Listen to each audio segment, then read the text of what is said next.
I should get bookshelves. Actually, do I have to have them? I'm pretty sure I have to have them one space away. I guess the other ideal place would have been where the chests were. Like I could have had the enchanting setup and then just stuck the chests here. And I don't know. I do actually really like the glass. I think it's, I mean, it is kind of strange to have like one strip of glass here. But I do like that I have glass. Do you want to set up more of a cooking area?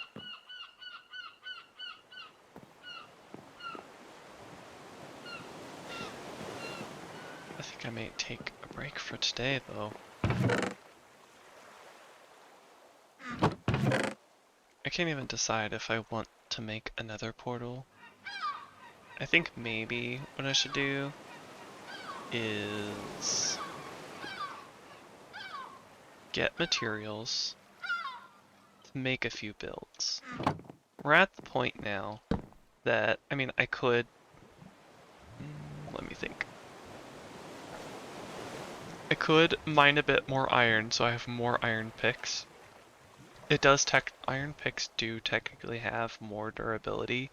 Again, this is what I mean. Like this has 131 durability and this has 250. It's not like I've got like 500. I mean, the diamond pickaxe, it has 1500 durability.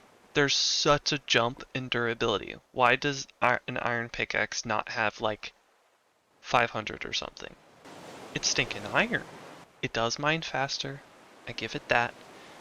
Iron swords do more damage, axes last a bit longer and they're faster, but still, the jump between a stone pickaxe to an iron pickaxe is so minimal. The only reason that I need it is to mine things like diamonds. And then once you get diamonds, it's 1,500, almost 1,561 durability. That's so much durability. Why is there not like a mid durability for iron? I don't understand it. Maybe that's just my opinion, but I feel like iron should have a bit more durability than it has because it's like, well, I'm gonna run out of dirt. It's only slightly better than a stone pickaxe. Now, if it had more durability, I would probably stick with iron a little bit longer because, well, it's iron, you know, it mines faster. I enjoy it mines a bit faster, but the durability is such a drawback if you don't have an iron farm. In the case of like, I mean, it would be kind of nice to just be able to mine and mine enough iron, but there's some cases where in the span of an iron pickaxe, I run out of durability for my iron pickaxe before I find more iron. Now, not if you maybe find an iron vein, which those are super cool and super fun to run into. But, I don't know. Maybe it's just my opinion. I feel like iron picks should have more durability than they have because, like, it's a mid-tier option. You know, you have a wooden pickaxe, a stone pickaxe, an iron pickaxe, and then you have a diamond pickaxe, and then netherite, and then in this mod pack, enderite. But I know there's also gold. I can't say I've ever used gold. I'm pretty sure at this point everybody's just like, it's pretty useless unless you're like giving it to piglins, which, or you're melting it down for gold because you have a zombie piglin farm. It's still really weird that they're not pigmen anymore. They're piglins. Whole nother tangent. Should probably stop talking about the fact that iron picks only have like slightly more durability than stone picks. Because I'm probably just gonna say the same thing over and over, like they should have more durability.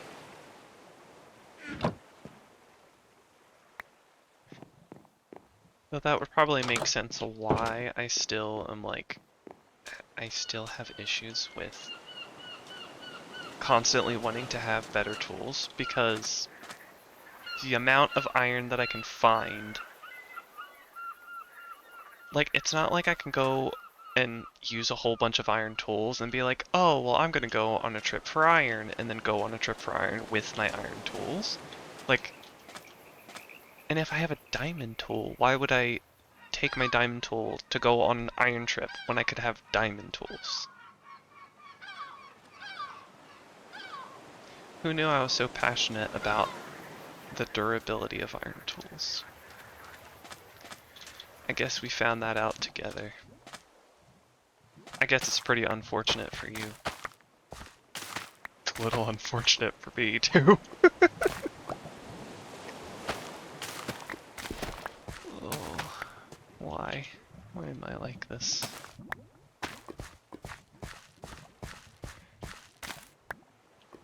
Okay, well, I have to find something else to do also, because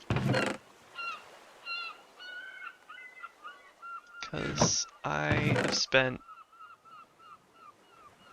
I don't know if this even is like, if anybody would even care, but you know, almost 3.5 hours, and I don't know, I feel like I'm okay with the accomplishment. We got a farm, we upgraded some of our tools, we got some decorations up. I do still want some lanterns. Maybe we'll work on that, like get some iron so we can get some lanterns. I do also know that if I'm going to oh, oh yeah, I have torches. If I'm going to make a nether portal, or keep this mine as being like the major mine that I go to, make some decisions about making it look nicer. There's nothing wrong with just having this mine be a mine, but I kind of want to learn how to make the things that you normally... This is kind of just how I am normally, even in Terraria, where I'm like, I want to learn how to make the things that I know that I need to do look nice. Like, you know, in Terraria, you build a lot of arenas. It'd be nice to learn how to make my arenas look nicer. Or, you know, you definitely need NPC housing, and learn to make those NPC houses not like jail houses. Again, nothing wrong with playing that way. Like, everybody has their own way of playing, but I want to learn how to make things look nice. Just a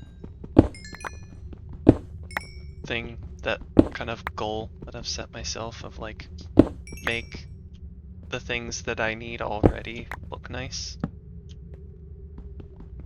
Whether that's, you know, purposely building a building, or making the environment kind of naturally flow from that thing that I have to already make. So like, it might be cool to do some type of quarry thing where I maybe take a 1x1 chunk, dig it all the way to bedrock, put some stuff at the bottom to kind of make it look like, I don't know, like stone is being piled up in the middle.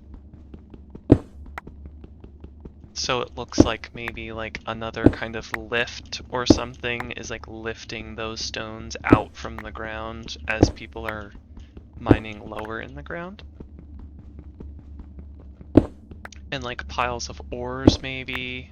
I don't know if I could do maybe like a a faux minecart. Like we have minecarts, but like a faux, really large minecart that has like bulk items. Iron ore, coal ore, or even blocks, like blocks of coal. I do forget these don't have very much durability, but I mean it is stone, and I can make these on the fly, so like I'm just getting more stone.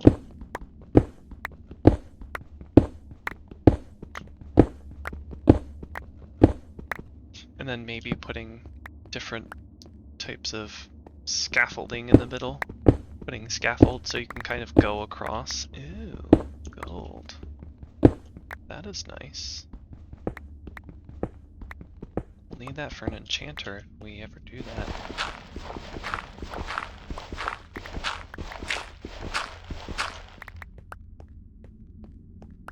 It's an idea, but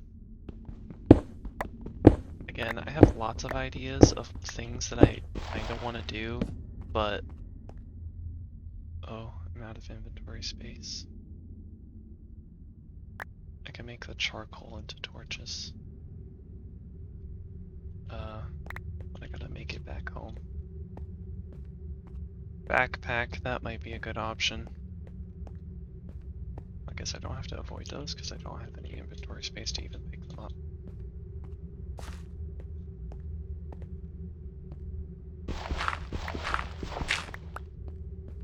But, yeah, ideas. Maybe to make it look nice. I think it would, visually, I think it would look really cool to have something like a quarry on the beach, on the edge of the marsh, and, you know, then I can make kind of entrances. The drawback is always that, you know, there's caves, so, you know, what do I do with the caves? Do I kind of try to incorporate it? Or, oh no, you're back?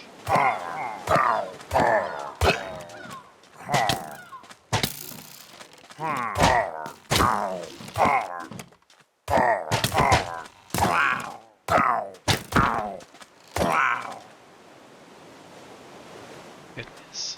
Okay. Well, anyway. As I was saying. You know, once we get to like caves, you know, do we incorporate it or do we kind of just block it up? I know blocking it up makes it look nice and uniform, but every single time I block it up, I always feel like I'm missing an opportunity to like make it look really cool. Okie dokie. So, just finished looking at knives to options.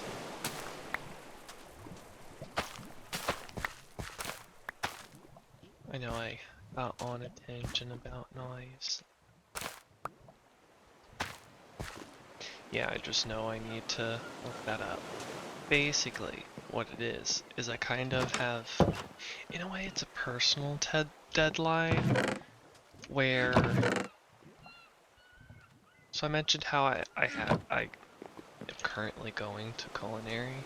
It's like a tech school, so super fun, definitely in my pace, super glad I signed up for it, super happy, makes me dead tired, but I very much enjoy the class. So basically the deadline is so that I can have help with like physically learning how to sharpen my knives. That way I can get kind of used to it and know maybe or not I even chose a good knife.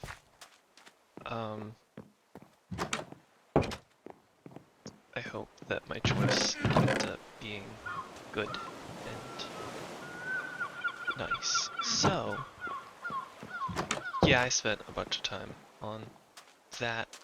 I actually spent a load of time prior to now, but I just got tired of looking at knives. I mean, I probably spent hours every single day across multiple weeks.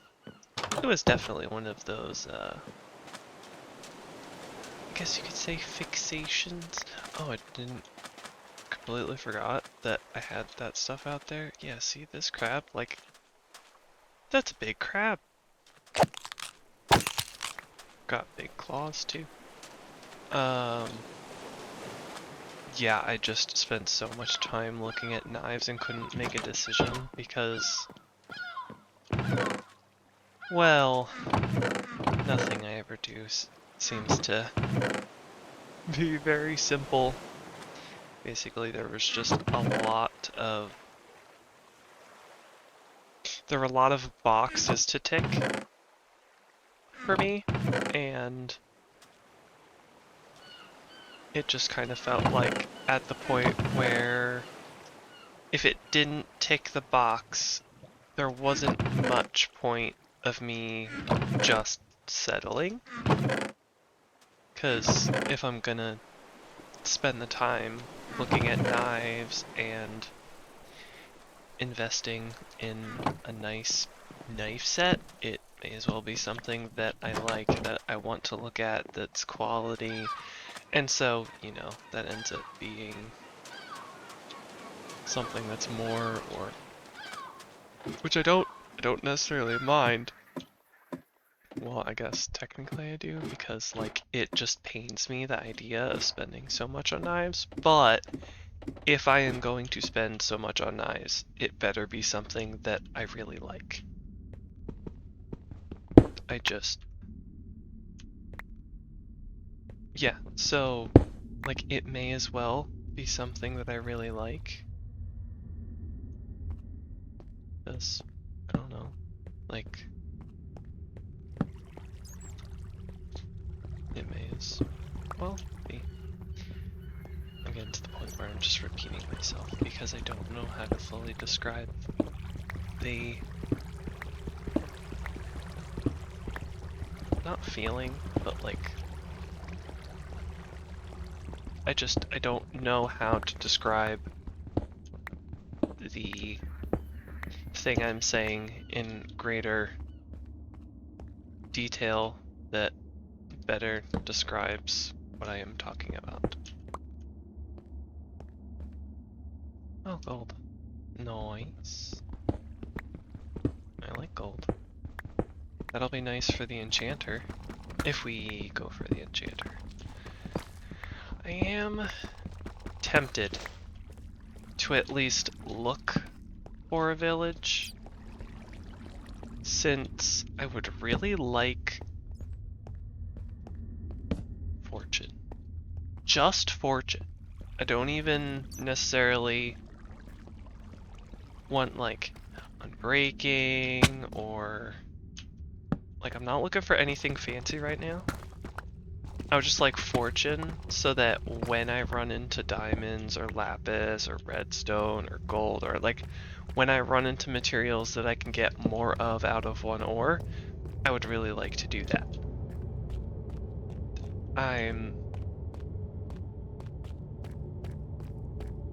Maybe I'm just being a little min-maxy. Like, maybe it's fine that I don't have fortune right at this moment.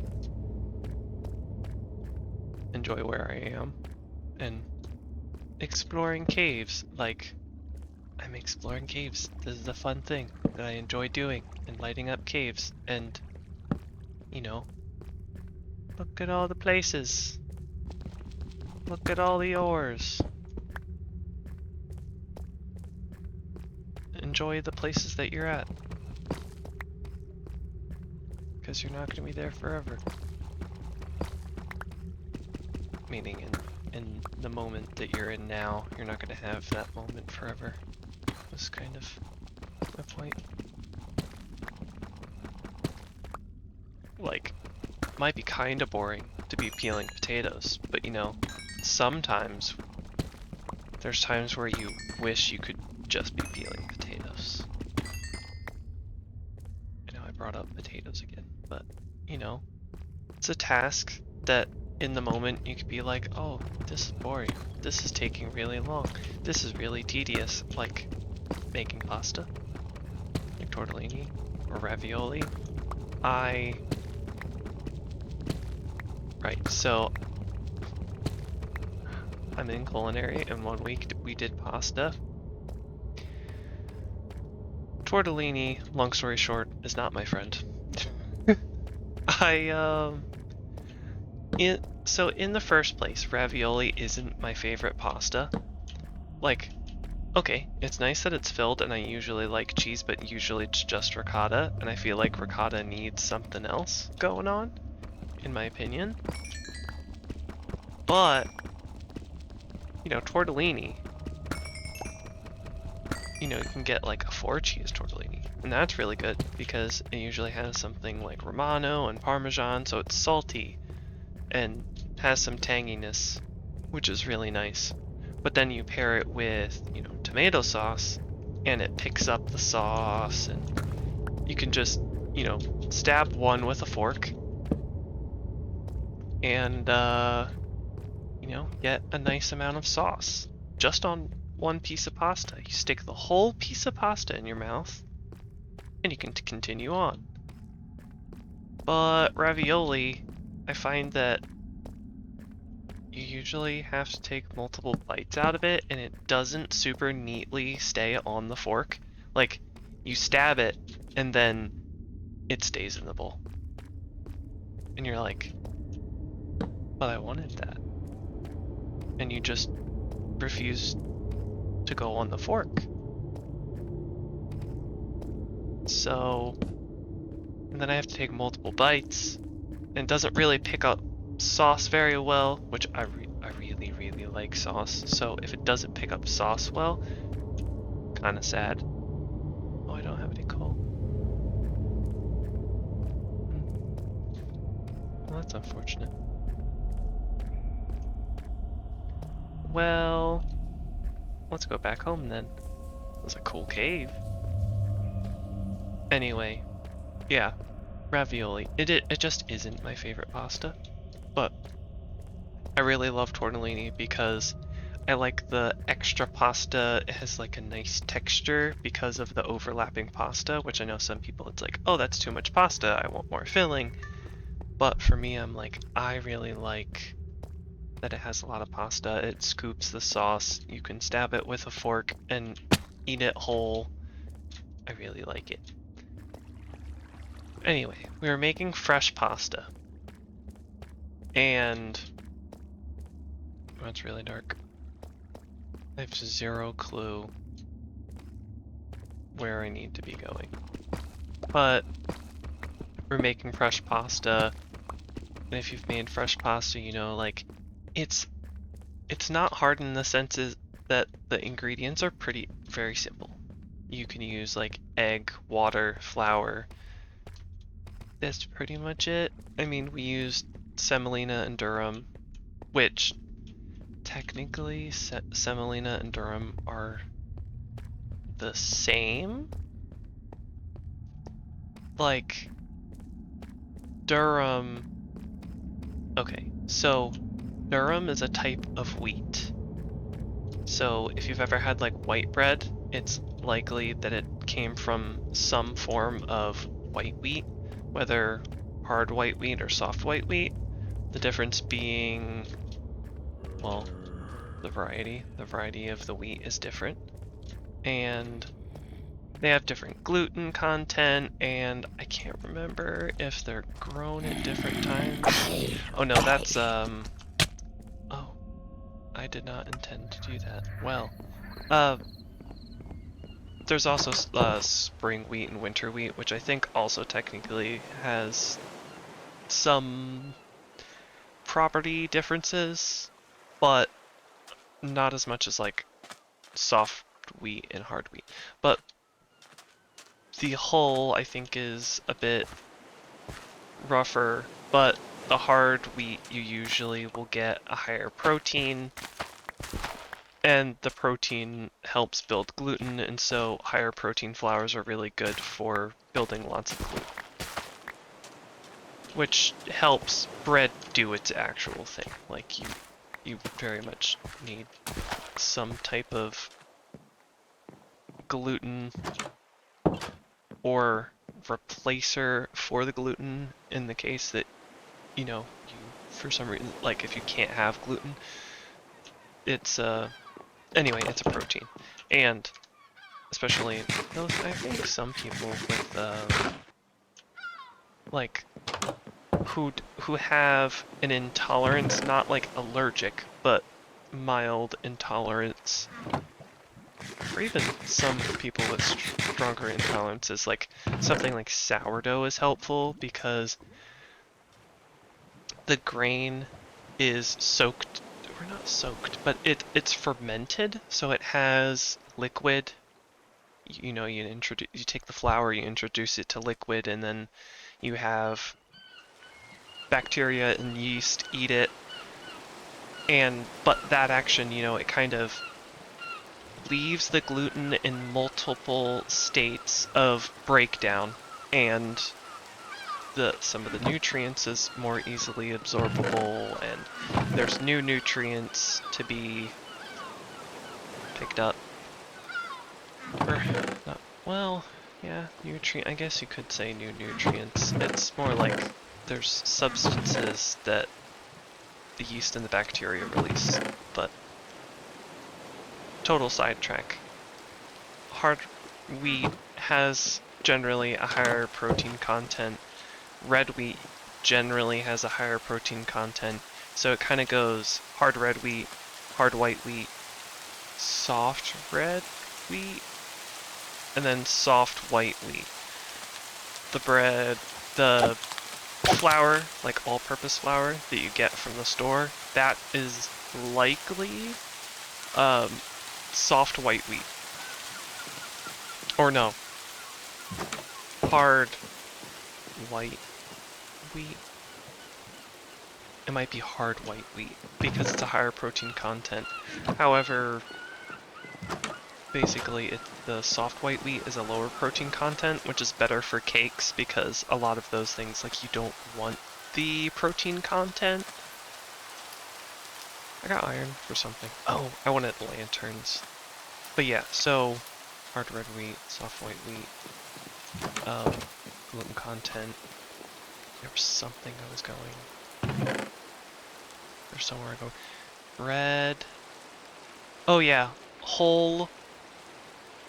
if you have whole wheat bread from the grocery store and you can tell that it's a different color, like it's not very white, it's brown with a slight reddish tinge, that is hard red wheat.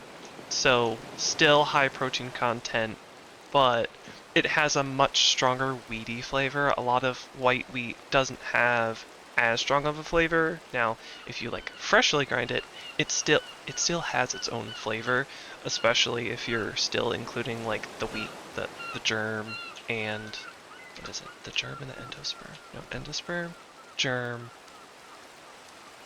There's a third one. Bran, germ, and endosperm. I think it's the endosperm that is usually where the flower is.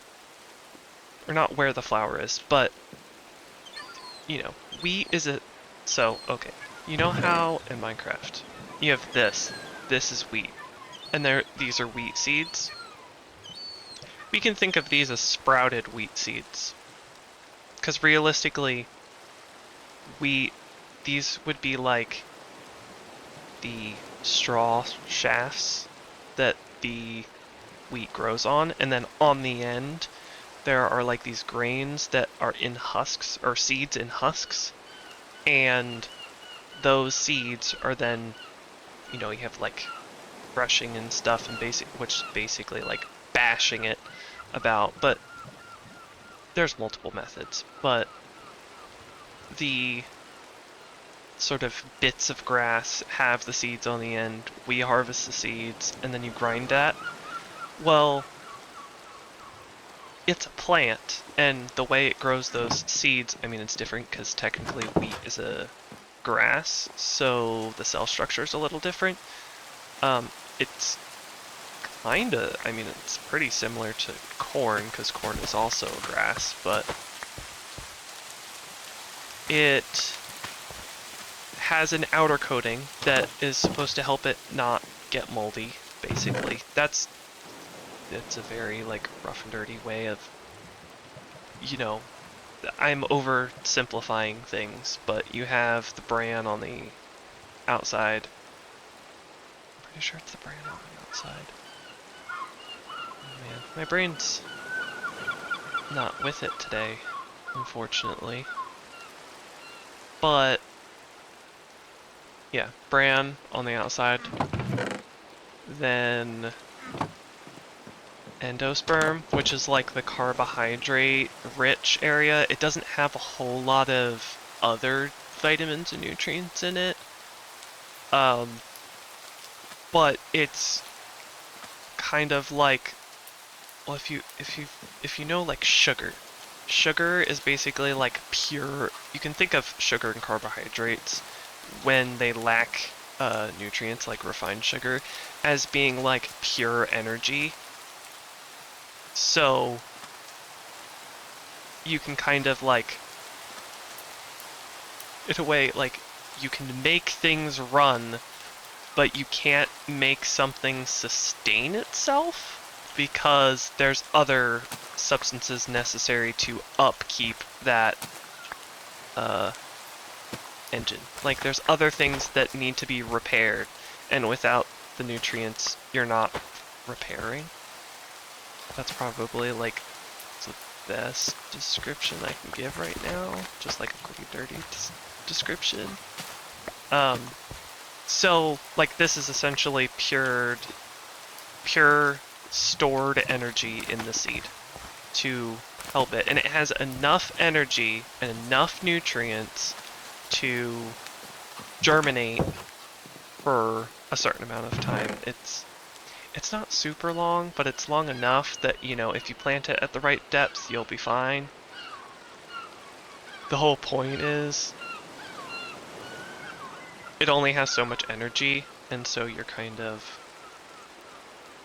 it's the carbohydrates plain, they don't have a lot of nutrients, but they'll keep you going. However, you still need other vitamins and minerals to, like, sustain normal body repair. Again, super oversimplified, but I'm trying to get somewhere. So, sugar is like pure energy. It's super refined where your body can use it really, really quick. Not always the best thing, but helpful.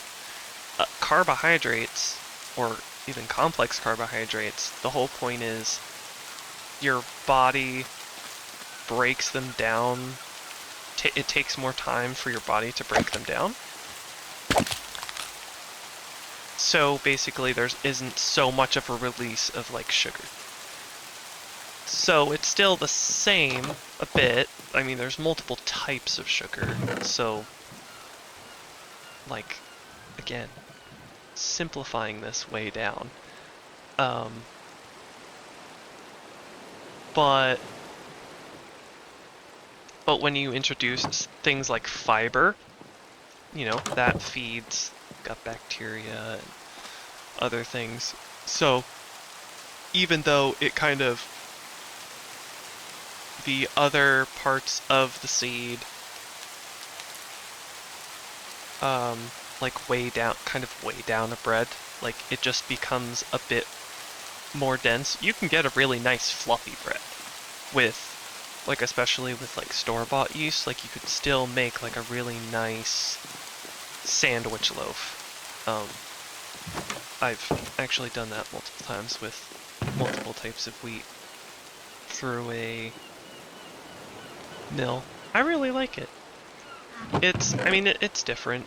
It's definitely, I mean, fresh wheat is so different than, at least in my opinion. My opinion is, it's only my opinion. But I really like fresh bread. Anyway, 8:16. half a stack is 8 coal is 1 stack. Uh, yeah, so oh, there was somewhere I was going with this. Oh, pasta. We're getting there. So there's different types of wheat. Whole wheat is really good. Durum is another type of wheat. It is, I think it might be a hard wheat because I think it has higher protein content. But semolina flour and durum flour are almost the exact same thing. Almost. They come from the exact same plant, durum. However, semolina and durum are usually a different grind than one another. One is more coarse and one is more fine. I'm pretty sure it's durum flour. You'll see it maybe, sometimes it's labeled like O, which is how fine it can be, and O is like extremely fine. But in the pasta that we were doing, we were using O flour, durum, and semolina flour, which is coarse. It's like it's more coarse than masa, which is it masa? Yeah, masa's the like corn flour that has been mixmalized. But it's more, so it's more coarse than that, but masa harina, that's what it is. So masa, it's more coarse than masa harina, but it's less coarse than, not grits. Because grits is another way of processing corn. Corn, no, not starch. Corn meal. Gracious. Yeah, it's more coarse than masa harina, less coarse than cornmeal. And we, at the time, used kind of a mix of both. And we used one that was an enriched dough, which basically means we add fat to it, and in this case it was egg, which egg also adds protein, so it adds a little more structure. And then one that wasn't enriched, which is, it just had water in it. But if you've made pasta before, it's very simple ingredients. However, it can be quite finicky because it needs to be just the right hydration that it isn't sticky, because a lot of the recipes we were doing, they had to go through a pasta roller because you want it extremely thin. In theory, you can do it via rolling pin, and I say in theory because it has to be really thin, and it's really hard to get the consistency. Can I? Oh no, I didn't want to do that. It's hard to get something very consistent considering how thin it has to be. I mean, it's millimeters thin. So this isn't something. It is an no.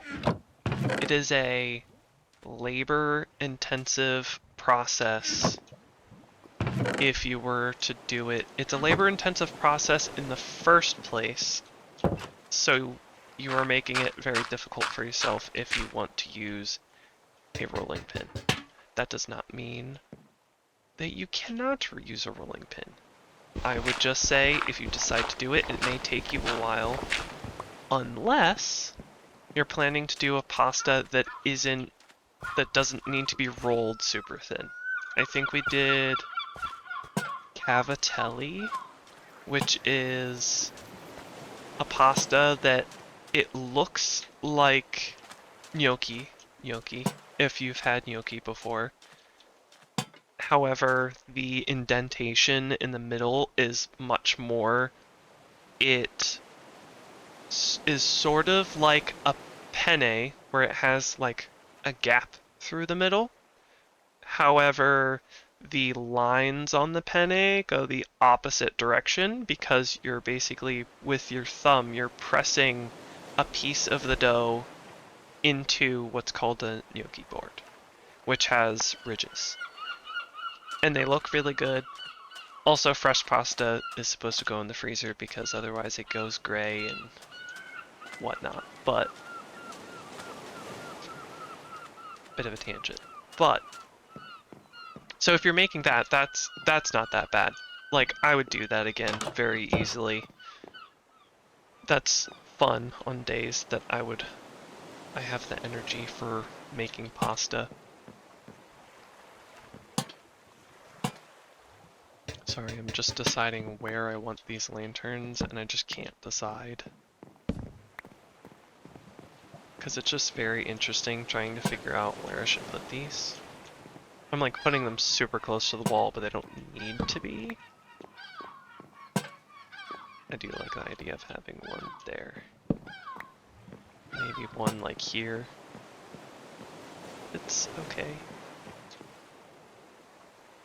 Oh, I need to put a slab there or something. Okay. Anyway. Yes, so if you're planning on doing something like ravioli or tortellini, fettuccine,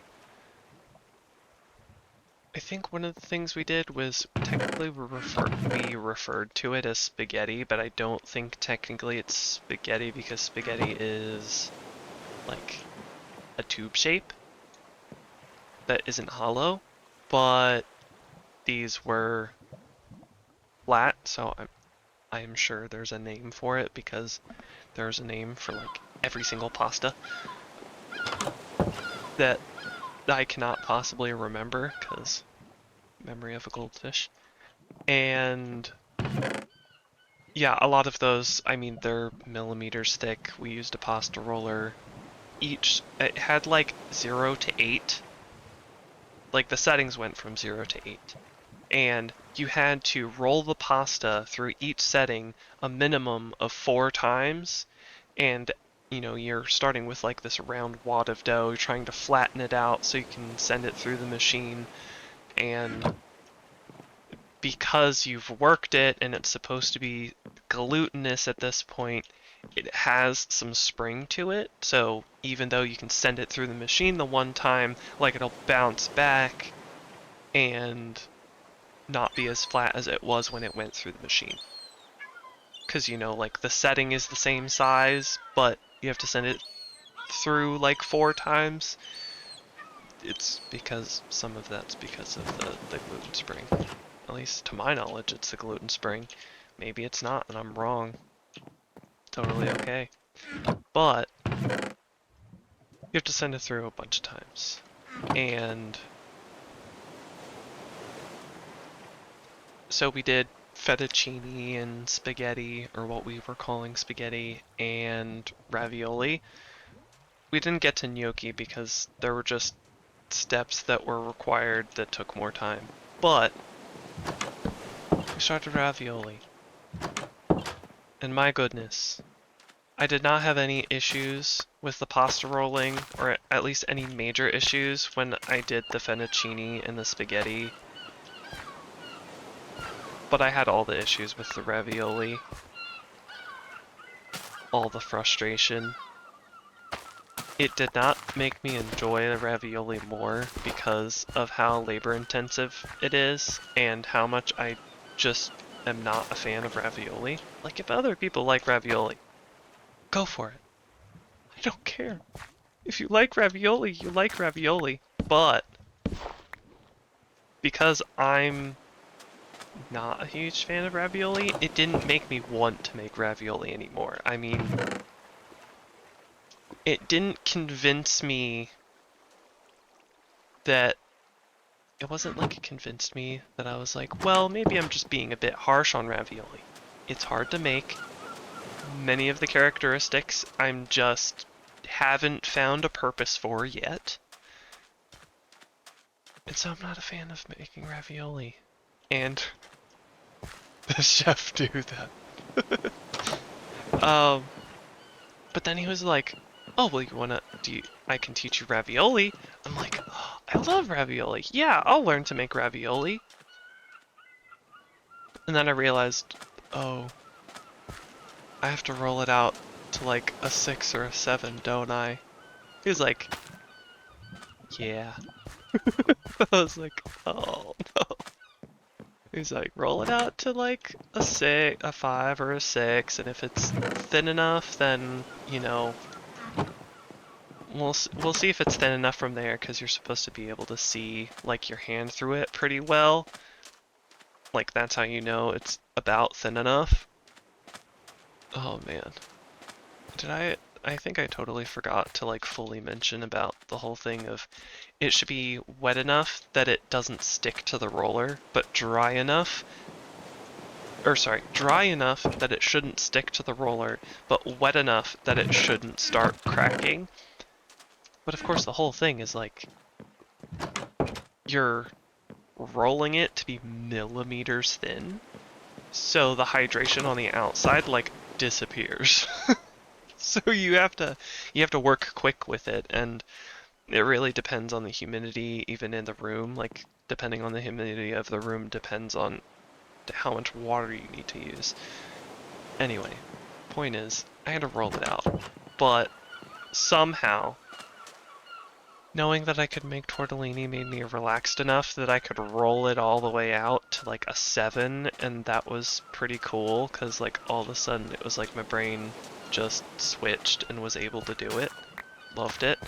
And he showed me how to make tortellini. It was just, you had like a rectangle sheet, and then like imagine it went from these two floorboards here, and 1, 2, 3, 4, 5, 6, 7, 8. Let's just say here.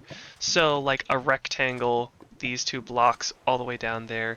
It was not this many meters long, but I'm like pretending that I'm a wee little thing and I'm a wee ant stepping on the pasta. Uh, and I cut it. You would cut it this way, where this line between these two blocks are, and then horizontally. Yes. No, horizontally, and then vertically. Or you could do it the other way around. Whatever you find easier to get squares. But you try to get the best squares you can, and you put a little dollop of filling in, not necessarily the middle. You could probably do it like slightly here, but like middle-ish. And then you fold it like a triangle. So you take one corner, fold it to the edge, and then you take and you like, oh wait, you have to egg wash these. I egg wash these two. He did say to egg wash all 4, but I found that, so if you put too much egg wash, it just glides everywhere and doesn't stick together. So I found that just doing these 2 sides helps, but if you find that it's not enough and not sticky enough, then you can do like 3 sides or 4 sides. It really depends. But I find 2 sides to be more than enough. And I have the sticking but not the gliding issue. If you do have a gliding issue, even on the 2 sides, maybe the egg wash isn't thin enough, or you're putting too much egg wash. Like, you really don't need a ton of egg wash on the sides. So anyway, egg wash on those 2 sides, fold these 2 corners so you have a triangle, and then you kind of, since you have a sealed triangle, you then take these 2 corners, and instead of trying to like wrap them neatly around each other, which would give you kind of like a hat with a hole in the middle, it's really strange. Well, I mean, I think it's cool, but it's kind of like you're trying to almost fold these to the bottom of the pasta, so it like, in a way, you push your finger against the filling just a bit, where it forces the top piece to kind of flick upwards, not flick, but like fold upwards. I guess in a way you could say that you're kind of like rolling the filling by pushing the filling, you're like rolling it up. You're rolling like the filling area up where the hat is. No. That's a bad example. Anyway, this isn't the point. This is not like a tortellini video. The whole point is you fold the top piece up and you kind of fold the opposite two corners that you didn't fold together. And you fold those ones together,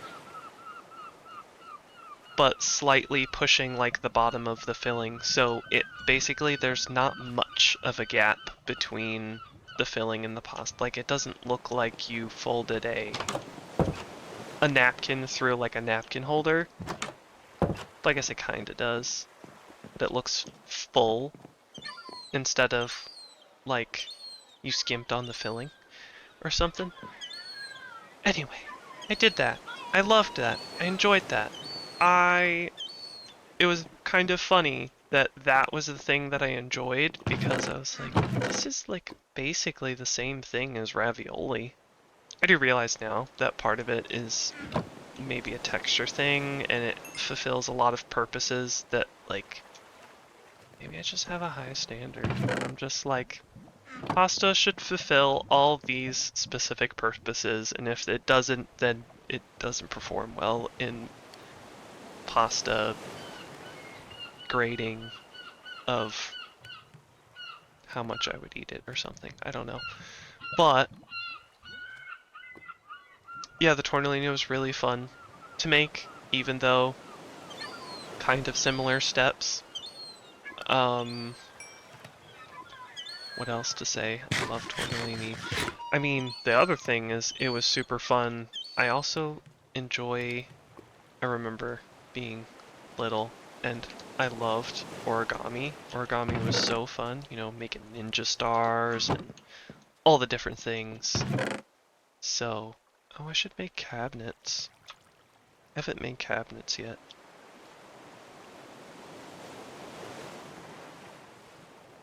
So do we make... There's a lot of cabinets. Like glass ones. I like the idea of glass ones, except for the fact that I'm not going to see anything in. Oh, I love the larch ones. They're so pretty. Oh, but I can't get the larch ones. And do I have any nature spirit wood at all? I thought I saw one. That one. We could go with sugi wood. I could also go with willow. So we need slabs and trapdoors. Sugi, I think, might be a nice addition. I'm a little undecided. But we're gonna do it. So the only way to know is to try.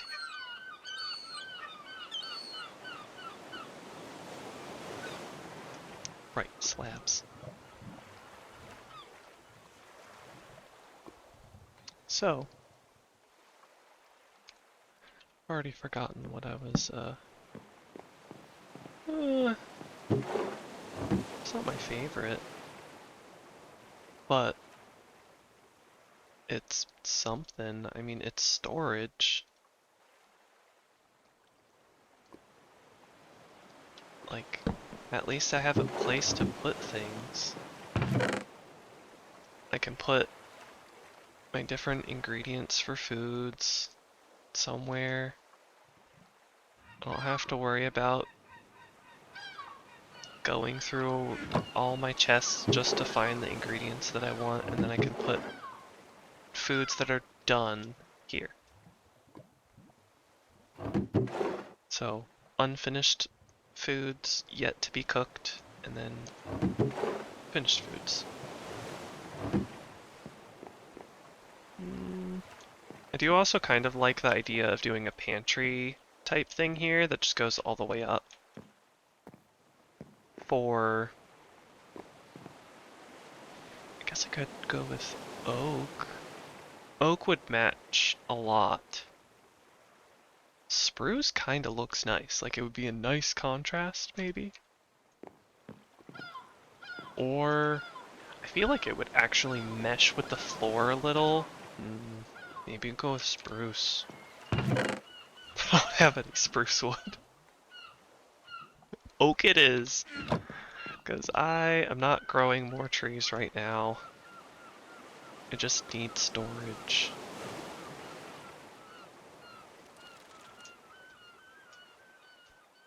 I just need storage at this point. And we'll use multiple cabinets even if people are like, that looks tacky. Cool. We'll go for tacky then.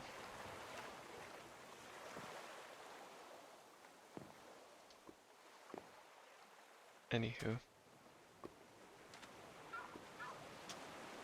Okay, let's see how this goes. I think it'll add a nice... Ooh, I really like these cabinets. These cabinets are great.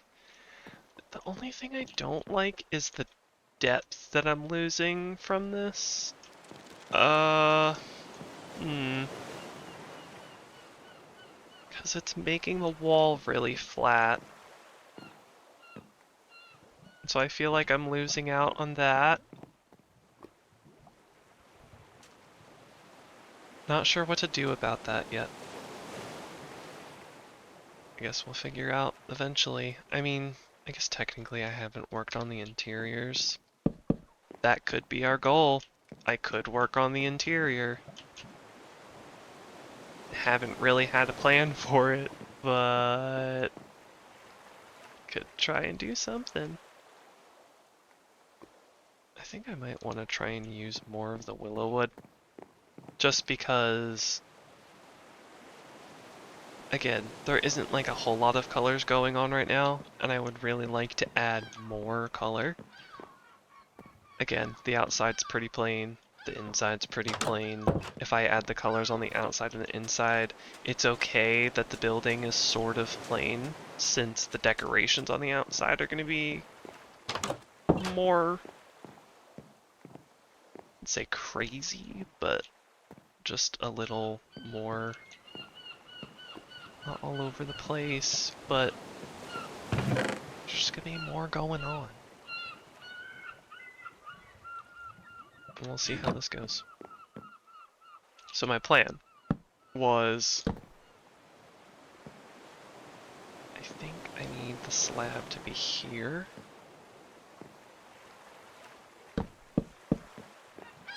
No. It has to be up one. I don't think this loft idea is going to work too well. It has to be up here. That's kind of a head hitter there. Like, I'm barely going to be able to get up there. I'm going to have so much space down here. Way more space than I really needed. It's more because I don't want to collide with the window necessarily. Though I could. I could just collide with the window. I mean... Maybe I'm just getting in my own way with that whole, like, I don't want it to collide with the window, and... Sometimes there's things that I'm like, oh, well, I don't know if that would look nice, and so then I don't do it. Like, I don't like the idea of colliding with the window. I constantly want to, like, keep the windows clear. Because, you know, you don't want stuff in front of the window. But, realistically, when you have a small space, there's only so much you can do with not blocking windows. Like, yes, you don't want to block windows if you can, but sometimes you have so little space that you don't have a lot of control over that. So, maybe it makes sense to not worry about it as much. Still not sure what I want to do about that though. Like, I like...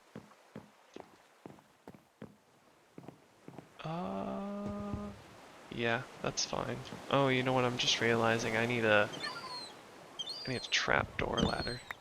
Do I put the trapdoor ladder here or here? Do I center it? Maybe I center it. No.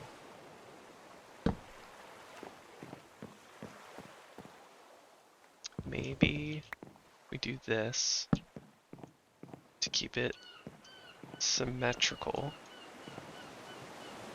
Then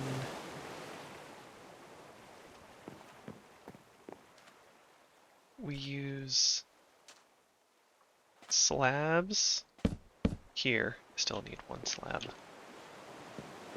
Unless I use a stair. Could. Or... No, I'm not going to use all stairs. No, no, no, no, no. We're not going to do that. And then... slabs. Excuse me. And I'll need trapdoors, because... Nope, that's the wrong way. Trapdoors. Pop up. We need ladders now. Though, do we do it? I mean, we could do it on both sides. That is also on the wrong side. I think what I don't like about this right now is it's actually too green.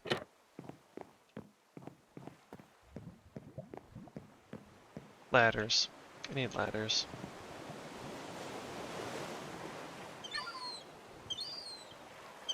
Did I finish my pasta story? I think I may have. Point was... Ravioli isn't exactly my friend right now. Let's put that there. I'll put a barrel over there. I mean, it's okay. Don't...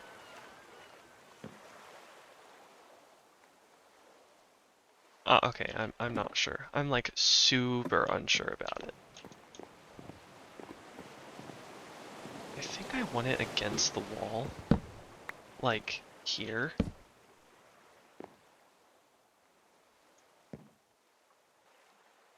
And then I think I want... For now, I'll put the crafting table there, because that's what I have. Unless I do stick a barrel there. But then I wanted to put a lantern.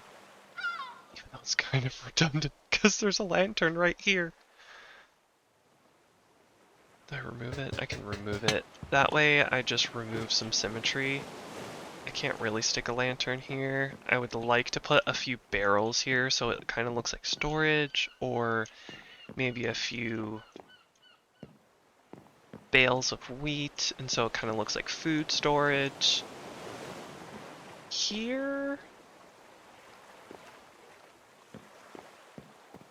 I'm just trying to see if there's any windows. Yeah, it doesn't look like any of my windows touch this, but I think I'm gonna put windows here. And they're gonna be fence type windows. Or maybe they're glass windows. I do have glass still. Don't have silk touch, but I've got glass. And then I think I want to do something very similar to...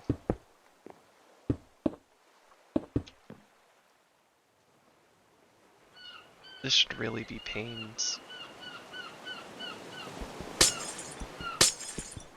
This hurts me to do. But I need to do it. I don't ever like breaking glass. I think that's also why I probably favor fences, because I change my mind so much that I'm like, well, if I decide, would it be cool to have it like fully glass? And then I could put some hanging plants. I love hanging plants. It's one of my favorite things. Okay, we'll leave it at this. Oh, just from opening the windows, I'm so happy. It makes me so happy. This might be my favorite corner. Okay, bookshelves. Bookshelves, bookshelves. And carpet. I can do carpet, because I've got cotton now. Can I make wool, like, directly? No, it doesn't look like I can directly make wool. However, I can directly make string, which I can then make into wool. Now the question is, what color do I want it to be? I was actually thinking red. But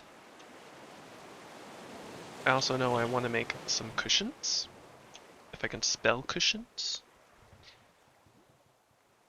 We have handcrafted cushions. Oh. Do I have feathers?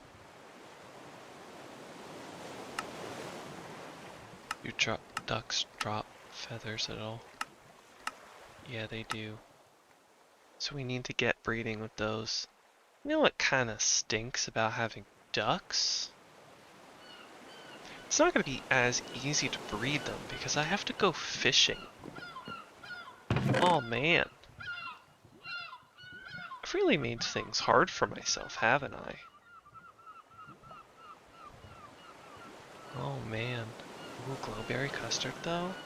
I mean... You know, this is one of those times where it makes me sad that, like, glowberries aren't really, at least to my knowledge, glowberries are not, like, a real thing. I mean, they do kind of look like, aren't there golden currants? I want to say there's golden currants or gooseberries that are, like, super yellow. But this is the time that I wish glowberries were, like, a food that I could try, because that would be kind of cool. Well, and my insides would glow, though. Unless it's one of those things that breaks down when it gets cooked. I mean, there's green beans that are purple on the outside, and they're super cool looking. But once you cook them, they turn green. Not the same green as, say, green beans. Like, green beans get this really vibrant green. They don't quite get that said quite a lot. They don't exactly get that green. At least the way when I cooked them, they didn't get that green because they were a different color. But yeah, glowberries. However, I guess I should say ground cherries are a similar color and they are so good. They're a pain to harvest and pluck, and they're labor intensive, but they're so good. They're so good. One time I made a whole bunch of jam with them. Like, I was able to harvest enough of them for over a quart of jam, which, amazing. And I could, you know how, sometimes people describe different flavors and I'm like, oh, well, I can't really taste that. Well, when I cooked them into a jam, people would say like, oh, ground cherries kind of taste like tomato, pineapple, vanilla, and citrus. That's a lot of different things, and I could see like the tomatoiness because so they're in the nightshade family and they do actually have like a slightly tomatoey flavor. It doesn't taste like tomatoes. If you've ever had a ground cherry, you'll know what I mean, where it's like there's a vaguely tomato-ness to it, but it doesn't feel like you're eating a tomato. Not even close. It tastes like you're eating like a berry or a fruit. The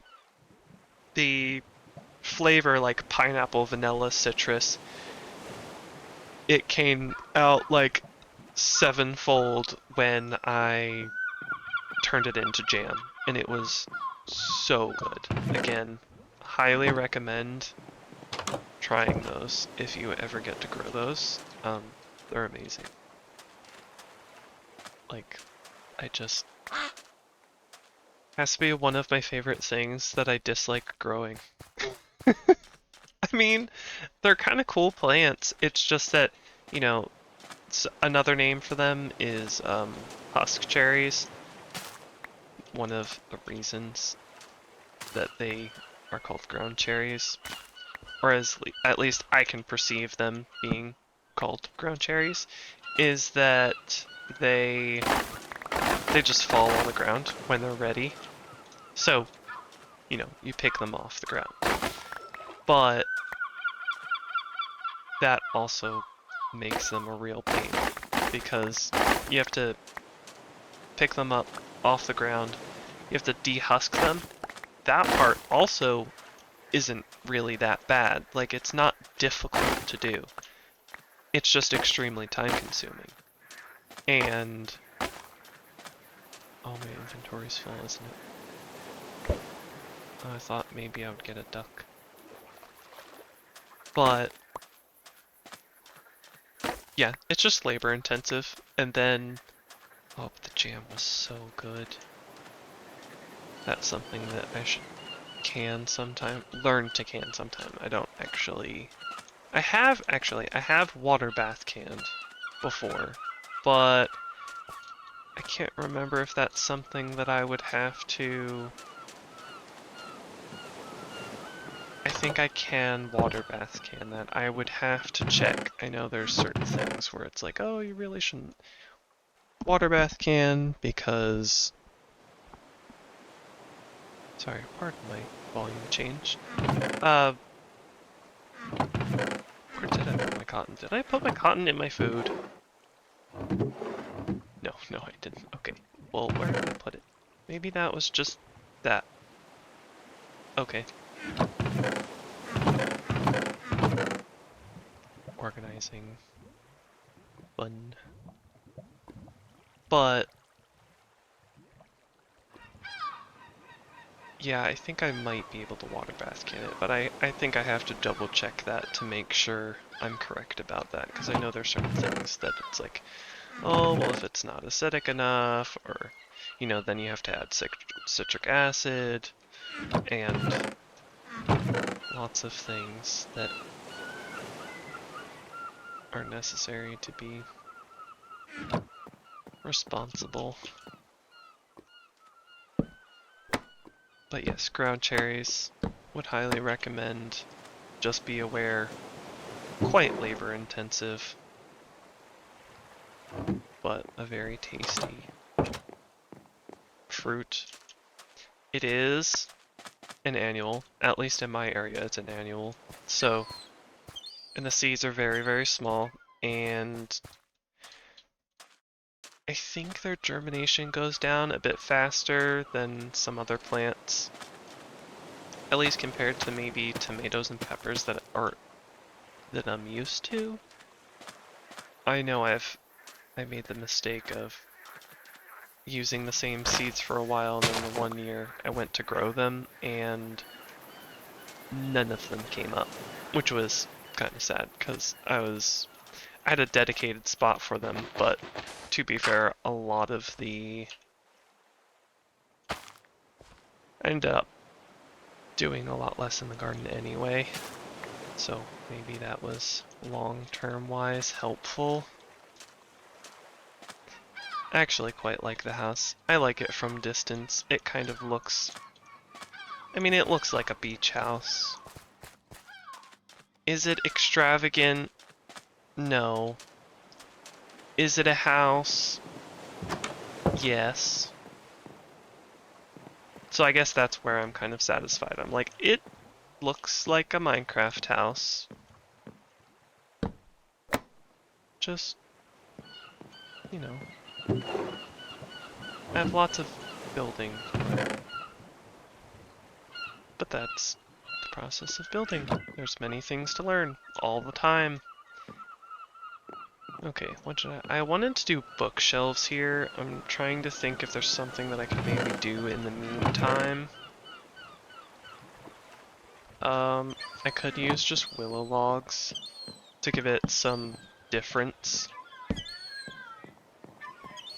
Yeah, I like that. Good enough. What else? I wanted to do carpet.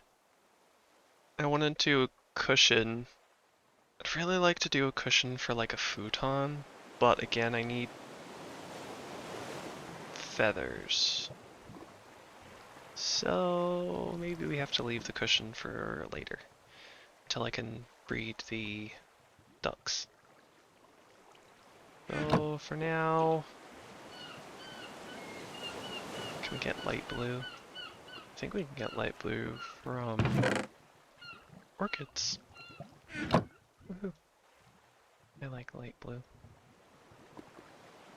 That and green. Not sure if I like this green. I think the reason I like that green though is because it's like a bit closer to like a deep emerald or a deep forest green or dark moss green. I like all of those. They're all different. Hooray. I want at least one book to...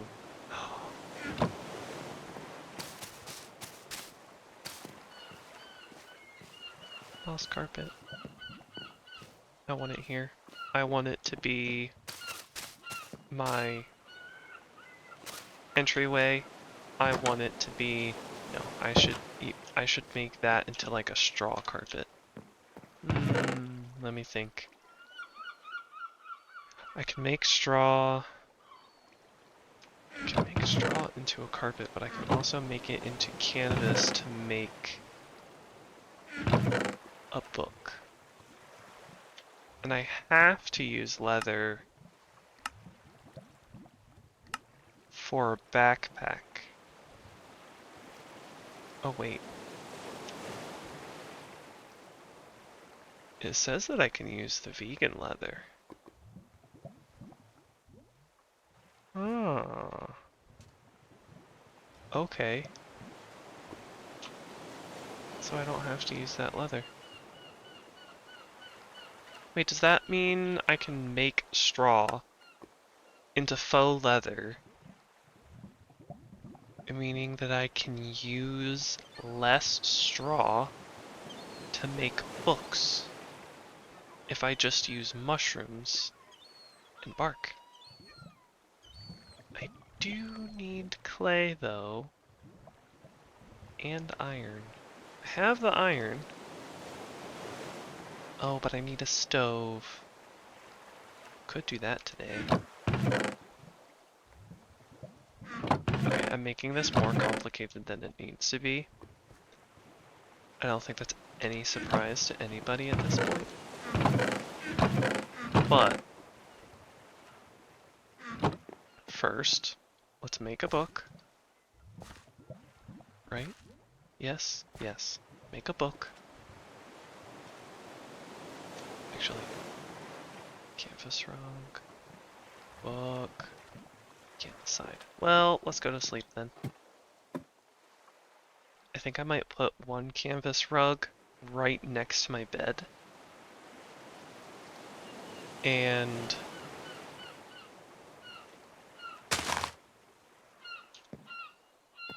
okay. Eh. Eh.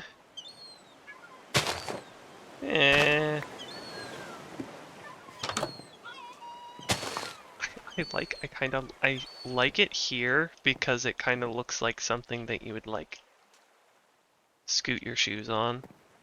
Get like the big mud clods or like the sand, and then you shake out the sand. Doesn't necessarily look like something I'd be like, ooh, it's nice and cozy. But it does, actually, it does kind of look like some of those, like, I don't think they're jute rugs or wicker, but they kind of look like jute or wicker. This is, like, I know this is very, like, not a whole lot going on, but I do need clay for pots. I need to figure out where I can put the dining room. Like, I could do it in the middle of the room. I don't know if I could do it maybe to one side. I'm still deciding. Anyway, the point is, I was gonna make books. I can make a whole bunch of books if I go destroy a whole bunch of grass with a knife, because... Oh, look, eggs. So the question is, can these eggs turn into ducks? Just like chicken eggs. So far, not so far. Unsure. But, yeah, if I destroy like loads of grass, I should be able to get some straw. Don't think it works with vines or flowers. But if I destroy the grass, I have a chance of getting straw. Just a chance, so not super high, but it's good when you don't have leather. I mean, I guess that was also one of the things that maybe just slightly confused me about books, where it was like the only thing we could do was get leather. Now, this is not like a, oh, I think they should change it so books are made with more than just leather. Nope. I'm totally fine with them just being made with leather. But I also love the idea of being able to take, like, basically like dry grass fibers and, you know, just the materials around you and turn it into, like, you know, I can grab straw from grass. I can basically take dead grass and turn it into, like, bits of fabric and make a canvas cover. That's cool. Like, I don't know, I find that fun. Or taking cotton and... Actually, I don't think you can take cotton and do it. I really like this rug. It just it's just a super small touch that I absolutely love.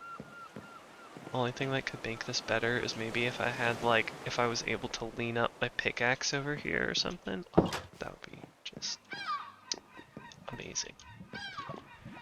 I also have the ability to make a bench. I should totally put, like, a dresser with a bench or something, so that way it's like, maybe there's a bench here. Or a stool. Put a stool here, a dresser here, and then put a tray right on top. Maybe a banner that looks like a mirror. But the tray, you know, it should look like kind of like the thing that you put your keys in by the door. I like it. I like the idea. I do that in Terraria too. Where I, the front entrance, I make kind of a mud room. Crazy thing is, I don't really... I think it was only really the first... No, I guess our second house we did... No. Yes? I can't say that, like, every house I've been in, it, like, has some type of mudroom. But, you know, there's usually a space where you drop off stuff. I think in our house right now, well, I guess there is a place for the keys, and there is stuff by the door to remind us to put stuff in cars, and a place to put our shoes. Okay, never mind. Guess we do kind of always have some type of mudroom place. It's never set up this particular way. I'll say that. Like, it's never like a dresser with just a tray for your keys, a mirror, and somewhere to put your shoes on. It's probably the only place that I've... Is it the stackable books go like this? How do I make stackable books? Ah, stackable books. Do I don't think trapdoors can share the same space. No, they can't.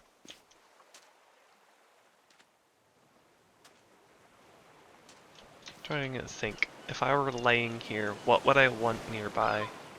I would want some type of nightstand thing here. Is that texture different? That texture's different, isn't it? Kind of looks like an Oreo or something. Sandwich cookie of some sort. It's very beige. Could be like a... I don't know.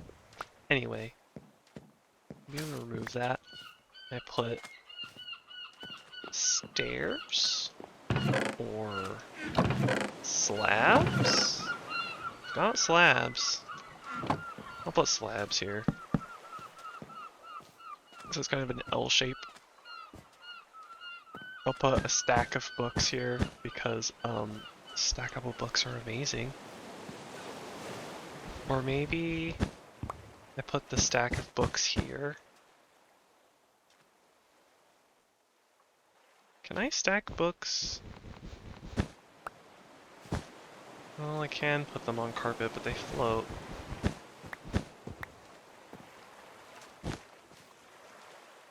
Like put one there, a stack here, and then make a cup. At this point, the only thing we can really make is a wood cup. Because otherwise I would have to make a terracotta cup, but I don't have clay. Which at some point I will get. But at this point I can make a wood cup. So we'll make a wood cup. I mean, at least it'll contrast.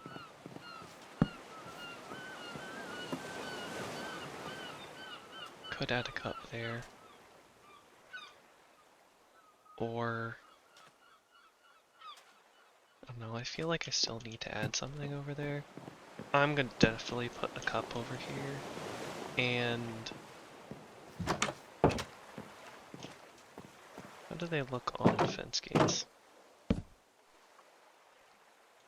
It actually doesn't look too bad. Like, I guess from a distance it's kind of weird. And if you do this, it's just floating. But it's not like we have fences here. The other idea was to have fences and then, or like to replace maybe these two with a fence, then stick it there. The one person I watch, she has loads of mugs. Her name, what is it? I'm trying to remember. I'll remember. Roots and Refuge. Like a homestead, and she has a garden, and one of the things she does, like, often enough that it's very humorous, but she has these nice mugs, and, you know, morning cups of coffee in the garden, and she forgets her mugs on, like, the sides of her garden beds, and so she'll just be like, oh, that's where that mug went. So that's why that's there, because I love it so much. It makes it feel so much more lived in. But it doesn't look like we have a dresser. I might just have to use cabinets. I don't remember what mod had dressers, but I want something that kinda looks like a dresser. Bamboo. But I don't have bamboo. I don't have a lot of things.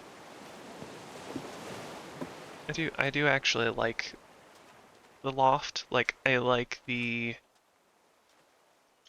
really like the view from this loft area. I don't know what I would do here. I would have to make it like shorter because the wall comes up here. Unless I overlap with this, which, eh. But I also said that about the window, so. But, I will say, at least for today, thank you for watching. I hope you enjoyed it. Thank you for sticking around. My name is Blazer for Hire. This was episode 2 of BlazeCraft, and I hope to see you next time. Bye. Bye. That looks weird. Bye. See ya. Bye.